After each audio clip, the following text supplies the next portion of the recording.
Shalom. This relates to Trump's first military action against Russia. Putin fumes as U.S. military roars near, relating to areas on Trump's continuous attacks against Russia's counterpart Vladimir Putin over Ukraine war. U.S. Air Force RC-135V Rivet Joint Reconnaissance Aircraft with the call sign Jake 17 conducted a sortie near the Russian uh, Kal- um, um, Kaliningrad enclave.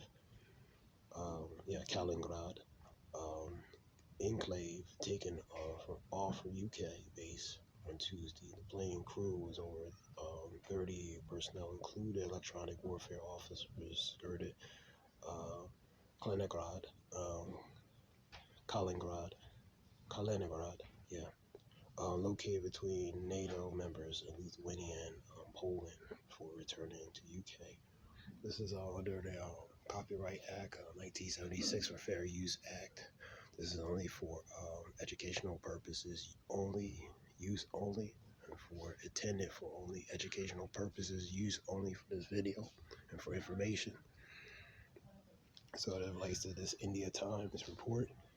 Hearing the wars, rumors of war, see be not trouble, for the end is not by yet. For nation against nation, kingdom against kingdom, there shall be pestilence, earthquakes in different places, for we in the times of sorrows. So that's the times we're in, man. These nations are starting to tensions. So, you know, they're losing patience with each other, with each other. So you're seeing the building up. You know what I mean? Relating to that, Ezekiel 38 precursors. That being said, this is Ayah Shalom.